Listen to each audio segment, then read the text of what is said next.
তেনার ডাক পড়লে ঘরে কি থাকা যায়, সে যতই কাজ করুক আমাদের। তো হ্যালো বন্ধুরা, তো সকাল সকাল ঘুম থেকে উঠে রেডি হয়ে বেরিয়ে পড়লাম মায়ের দর্শন করতে। তোমরা নিশ্চয়ই দেখে বুঝেই গেছো আমি কোন মায়ের কথা বলছি। হ্যাঁ, নৈহাটির বড় মার কথা বলছি। তো লম্বা রাস্তা পার করে ট্রেন থেকে নেমে একটু চা খাওয়ার কথা ভাবা হলো। না, অনেকেই বলে যে পুজোর আগে চা, তো ওই যে মাকে ডাকতে গেলে নিজেকে সুস্থ রাখতে হবে, তো তারপরে আর কি চাকে হাঁটা শুরু করলাম। এবার শুরু হাঁটা পর্ব। হ্যাঁ, যারা বড় মা দর্শন করতো তারা তো জানোই যে মাকে দর্শন করতে কত ভক্তরা আসে। তো এখানে আমরা ডালা নিয়ে নিয়েছিলাম।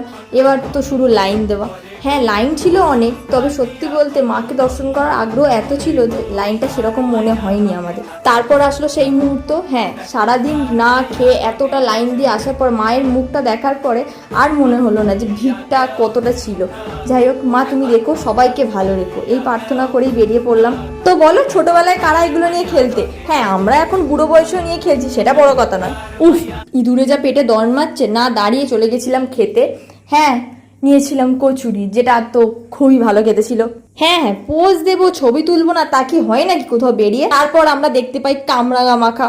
তো সেখানে তো কামরাঙা মাখা আমাদের খেতেই হবে, কারণ আমরা যেখানে উল্টো পাল্টা খাওয়া সেখানেই আমরা। তো এখান থেকে কামরাঙা খেয়েছিলাম, যেটা এত টক, তো আমাদের মুখ দেখেই বুঝতে পারছো তোমরা। এরকম সৌম্য রিয়াকশনটা একবার দেখো, মানে কুচবি। তো আমরা এখানে খাওয়া দাওয়া করে বাড়ি যাওয়ার জন্য রেডি হলাম। তো দেখা হবে নেক্সট ব্লগে, টাটা।